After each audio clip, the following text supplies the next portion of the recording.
You're strong, Nicole. You can survive on the street if you have to. Mira is weak. She needs this roof more than you. Don't be selfish, give your sister the keys. My father didn't whisper it. He said it loud enough for the pastor in the hallway to hear, blocking the door to my dead grandmother's master bedroom like a bouncer. Behind him, my sister Mira was already ripping the sheets off Grandma's bed, replacing them with her own neon pink comforter. She caught my eye and smirked. My mother grabbed my arm, digging her nails in. Just do it, she hissed. Don't make a scene at the funeral. I didn't scream. I touched the thick legal envelope in my blazer pocket, the one Grandma signed 7 days ago. It wasn't a will. It was an eviction notice. Okay, I said, forcing a smile that didn't reach my eyes. If that's what you want, drop a comment and let me know where you're listening from and what time it is for you right now. I want to see how far this story travels. I walked away from the master bedroom and retreated to the kitchen to refill the ice bucket. My hands were shaking. Just a little. Not from fear, but from the adrenaline of finally seeing things clearly. Through the kitchen doorway, I watched my parents, Robert and Susan, holding court in the living room. They were dressed in impeccable black, accepting condolences from the neighbors and the church elders. My mother dabbed at dry eyes with a lace handkerchief. My father nodded solemnly, playing the grieving patriarch perfectly. We did everything we could for Mother, I heard my father say to Deacon Miller. It's a blessing, she went peacefully. I almost laughed out loud. We? For the last 10 years, we meant me. Every single Sunday for a decade.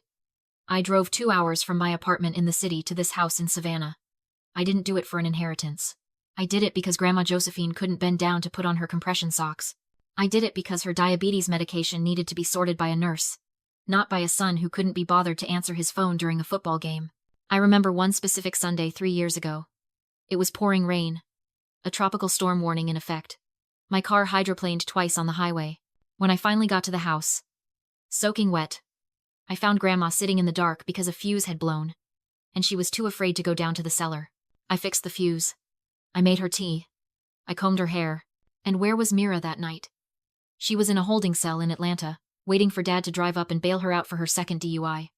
He spent $4,000 that night on a lawyer for her. He spent 0 minutes checking on his own mother in a blackout. There was a calendar on Grandma's fridge, the Sunday log, she called it. Every time I visited, she marked the date with a big red X. The calendar was a sea of red ink. Mira's name didn't appear once in 5 years. Not once. I used to wonder why. Why did they coddle her and burden me? Why was I the one who had to be the adult while Mira got to play the eternal messy child? For years, it hurt. I thought they loved her more. I thought I just wasn't enough. But standing there in the kitchen, watching my mother rush to refill Mira's wine glass while ignoring me, the truth finally hit me. It wasn't love. It was fear. They didn't love Mira more. They feared her failure more. I realized then that in their eyes, I was the sturdy oak table. You can pile heavy boxes on a sturdy table. You can spill things on it, kick it, ignore it, and it will still be standing there, holding up the weight. Mira was the broken vase. She was fragile, sharp, and useless. They spent their entire lives trying to glue her back together, terrified that if they let go, she would shatter and embarrass them. They were sacrificing me because they knew I could survive the fall. They were evicting me because they knew I could find another apartment, pay my own bills, and land on my feet. Mira couldn't. Without this house, without their enabling, Mira would sink. My competence was my punishment. Her incompetence was her currency. It was a brilliant, twisted logic. But it had one fatal flaw. The table was done holding up their mess. I looked at the ice bucket in my hand. Then I looked at the heavy envelope in my blazer pocket. They thought they were protecting the family's reputation by handing the estate to the golden child. They didn't know that Grandma Josephine had spent the last 10 years watching too. And she had kept receipts. I wasn't just the granddaughter who visited on Sundays anymore. I was the landlord. And I was about to collect the rent. I returned to the living room with the ice bucket, my face a mask of polite grief. The wake was in full swing. My parents were performing the role of the bereaved monarchs perfectly. My mother was accepting a casserole from Mrs. Higgins, sobbing delicately into her shoulder. My father was shaking hands with the probate judge, looking solemn and responsible. But in the corner, by the bay window, the mask slipped. Mira was standing with her phone out, FaceTiming a friend. She wasn't crying. She was pointing the camera at Grandma's antique velvet drapes, the ones Grandma had sewn by hand in 1998. Oh, totally, Mira said, her voice cutting through the hushed murmurs of the room. The whole place needs to be gutted. It smells like old people and medicine. I'm thinking open concept. We'll knock down that wall and paint everything white. Get rid of all this junk. She was calling Grandma's legacy junk before the body was even cold. I walked over to her. I didn't shout. I just stepped into her frame. Mira, get off the phone. Have some respect. Mira rolled her eyes and hung up. Relax, Nicole. I'm just planning. Dad said I could start renovations next week. He wants me to be comfortable. This isn't your house, I said, my voice low but steady. And you aren't touching those drapes. My mother appeared instantly, like she had a radar for dissent. She grabbed my elbow, her nails digging into the tender skin of my inner arm. She steered me toward the hallway, away from the guests, her grip tight enough to bruise. Stop it. Susan hissed, her face inches from mine. Her breath smelled of sherry and mints. Stop trying to ruin your sister's happiness. She's finally getting her life together. She's stealing Grandma's house, Mom. And you're letting her. We are giving her a fresh start. My father joined us, looming over me. He held out his hand, palm up. The spare keys, Nicole. The ones you keep for emergencies. Give them to me. Now. I looked at his hand. It was the same hand that used to pat my head when I brought home straight A's, back when I thought being good meant being loved. Now, it was just a demand. I'm not giving you the keys, I said. Robert didn't hesitate. He reached into my blazer pocket. I tried to pull away, but he grabbed my wrist, twisting it sharply. It wasn't a playful tug. It was a violent, controlling wrench. Pain shot up my arm. You are embarrassing this family, he snarled, ripping the keychain out of my pocket. He tossed the keys to Mira, who caught them with a smug little giggle. Go check the locks, honey. Make sure your sister didn't make copies. I stood there, rubbing my throbbing wrist. I looked at the guests. Mrs. Higgins looked away. The judge pretended to examine a painting. They saw. They all saw. And they did nothing. That was the moment the last tether snapped. I didn't argue. I didn't try to snatch them back. I didn't beg them to be fair. Something inside me went quiet. It was the silence of a bridge burning down. I realized I had been trying to win a game that was rigged from the start. You don't reason with parasites. You exterminate them. You're right, Dad, I said, my voice eerily calm. I shouldn't cause a scene. I turned my back on them. I walked past the mourners, past the casseroles, and down the long hallway to the back of the house. I walked into Grandma's library, the one room Mira hadn't defiled yet. I closed the heavy oak door. I turned a deadbolt. Click. The noise of the wake faded into a dull hum. I was alone with the smell of old paper and dust. I wasn't the daughter anymore. I wasn't the nurse. I was the executioner. I walked over to Grandma's mahogany desk and sat in her leather chair. I didn't need the keys my father had stolen. I didn't need their permission. I opened my laptop. The library was the only room in the house that still smelled like Grandma vanilla pipe tobacco and old leather bindings.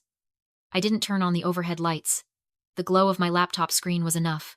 I sat in the high-backed chair, where Grandma used to read her mysteries. My wrist still throbbed where my father had twisted it, a dull, aching reminder of my place in this family hierarchy. The obedient one. The punching bag. I opened my laptop. I didn't need to guess passwords or hack into the system. I was the one who installed the high-definition security cameras 6 months ago when Grandma started forgetting to lock the back door. I was the one who managed the cloud account. My parents didn't even know the cameras existed. To them, technology was just another thing Nicole handled so they didn't have to. I clicked on the folder marked Master Bedroom. I scrolled back to the timestamp. Tuesday. 2:14 in the morning. 3 days before Grandma died. On the screen, the room was bathed in the grainy green of night vision, but the image was 4K sharp. Grandma was asleep, her breathing shallow. The door creaked open. It wasn't a nurse. It was Mira. She didn't check on Grandma. She didn't adjust the pillows. She went straight to the bedside table. I watched, my blood turning to ice, as my sister opened the drawer where the hospice nurse kept the emergency morphine. Mira took a bottle. She slipped it into the pocket of her oversized hoodie. Then she moved to the dresser. She picked up the small ceramic dish where Grandma kept her wedding ring, the sapphire and diamond band she had worn for 50 years. Mira held it up to the light, inspecting it like a pawnbroker, before sliding it onto her own pinky finger. Then, the audio kicked in. Mira pulled out her phone. "Yeah, Mom, she's out cold," Mira whispered. Her voice was distorted but unmistakable. I grabbed the meds. And the ring. "Look. Just sell the house as soon as she goes. We can pay off Dad's bookie before anyone notices." There was a pause as she listened to my mother on the other end. Then Mira laughed. A soft, cruel sound. "Don't worry about Nicole," Mira said to the darkness. "She's too soft to fight us. She'll do whatever Dad says. She always does." I paused the video. On the screen, Mira's face was frozen in a sneer, the stolen ring glinting on her finger. "She's too soft. They built their entire strategy on that one assumption. They bet the house literally on the idea that I would cry, fold, and disappear because I loved them too much to hurt them. I closed the laptop. They were right about one thing. The old Nicole, the one who drove 2 hours every Sunday just to be ignored, was too soft. But she died with Grandma. I reached into my blazer pocket and pulled out the thick envelope. I slid the documents onto the mahogany desk. It wasn't a will. Grandma was sharp. She knew a will had to go through probate. She knew probate meant months of legal battles where my father could charm a judge and my mother could weep about family unity. A will was a suggestion. This was a contract. Commercial master lease agreement. Dated 7 days ago. Notarized by the family attorney, Mr. Henderson, who despised my father. Tenant, Nicole Vance. Term, 99 years. Rent, $1 per annum, paid in full. I ran my finger over Clause 4, Section B. Grandma had dictated this part herself. The tenant shall have exclusive possession of the property. The tenant has the sole authority to designate any unauthorized persons on the premises as trespassers.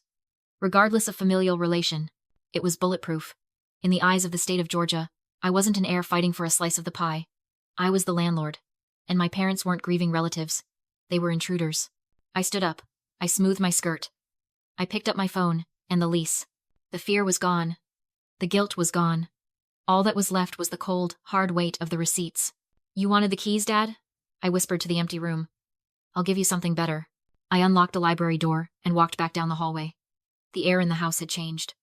The hushed, respectful murmur of the wake was gone, replaced by a jagged, electric tension. I stepped into the living room. The conversation stopped instantly. 50 pairs of eyes, neighbors, church elders, family friends swiveled to look at me. My father was standing by the front window, his arms crossed, a look of supreme satisfaction on his face. He didn't look like a grieving son anymore. He looked like a man who had just placed a winning bet. There she is, Robert announced, his voice booming. The squatter. Through the sheer lace curtains, I saw the flash of blue and red lights cutting through the afternoon gloom. He had actually done it. He had called the police on his own daughter during his mother's funeral. A heavy knock rattled the front door. Robert opened it immediately. 2 officers stood there, looking uncomfortable. One was older, Sergeant Miller, a man who had known Grandma for 20 years. Robert? Sergeant Miller asked, taking off his hat. Dispatch said there was a disturbance? An intruder? Yes, Sergeant. Thank you for coming so quickly. Robert stepped back, gesturing grandly toward me like he was unveiling a statue. My daughter, Nicole. She is refusing to vacate the premises. She has become unstable. Mira let out a perfectly timed sob from the sofa. She was huddled under one of Grandma's quilts, clutching my mother's hand. I'm scared, officer, Mira whimpered, her voice trembling just enough to be audible to the back of the room. She grabbed my wrist earlier. She's acting crazy. She thinks the house is hers. My mother nodded, dabbing her dry eyes. We just want her to leave peacefully, Sergeant. We don't want to press charges. We just want the keys. It was a masterclass in manipulation. They were painting a picture for the community. The grieving, benevolent parents, dealing with a greedy, unhinged daughter. They thought the badge and the uniform were their personal enforcers. They thought the law was a tool to bully me into submission because they were the heirs and I was just the help. The room was dead silent. I saw Mrs. Higgins clutch her pearls. The pastor lowered his teacup, his eyes darting between my father and me. They were witnessing a public execution of my reputation, and my father was enjoying every second of it. Sergeant Miller looked at me. He looked tired. Nicole, is this true? Have you been asked to leave? Explicitly, Robert interrupted, stepping forward. He held out his hand again, that same arrogant gesture. She has the keys in her pocket. Officer, please instruct her to hand them over to the rightful owner so my younger daughter can feel safe in her new home. I looked at Robert. He was practically vibrating with hubris. He felt safe. He felt powerful. He thought he had won because he had the louder voice and the sympathetic narrative. He didn't notice that I wasn't arguing. He didn't notice that I wasn't crying. I reached into my pocket. Robert's eyes lit up. He thought I was reaching for the keys. He thought I was breaking. I wasn't. I pulled out my phone. I looked at Sergeant Miller, then at my father. You're right, Dad, I said, my voice cutting through the silence like a razor blade. We should settle this right now. In front of everyone. I tapped the screen. Ma'am, step away from the television, Sergeant Miller said, his hand resting instinctively near his belt. I need you to hand over the keys and vacate the property. Don't make me ask you again. Robert sneered, crossing his arms. He looked like a king who had just ordered an execution and was waiting for the headsman to finish the job. Do as he says, Nicole. Stop dragging this out. You've lost. I didn't back away. I stepped toward the 85-inch TV Robert bought Grandma to show off. Phone raised. I told the sergeant. I'm not leaving my own house. But before you arrest me, you need to see why my sister is here today. I hit cast. The screen lit up. 2:14 in the morning. Mira entered the master bedroom, rifling drawers, stuffing hospice morphine into her hoodie, then sliding Grandma's wedding ring onto her finger. Gasps. The room froze. Audio filled the house. Yeah, Mom. She's out cold. Sell the house as soon as she goes. We can pay off Dad's bookie before anyone notices. Heads turned toward my father. Mira laughed on screen. Don't worry about Nicole. She always does what Dad says. I paused it. Mira trembled in real life. My mother shrieked. That's out of context. Protecting assets? I shot back. By stealing morphine and jewelry? I handed Sergeant Miller an envelope. Robert tried to grab it. The sergeant opened it, read, and went pale. This isn't a will, he said. It's a commercial master lease. Nicole is the sole tenant with exclusive possession for 99 years. Then, Mr. Vance, you are trespassing. You, your wife, and your daughter have 5 minutes to leave. Mira screamed. My parents begged. The neighbors turned away. Robert whispered. You can't kick us out of your grandmother's funeral. I'm not, I said. I'm evicting you from my life. The door slammed shut behind them.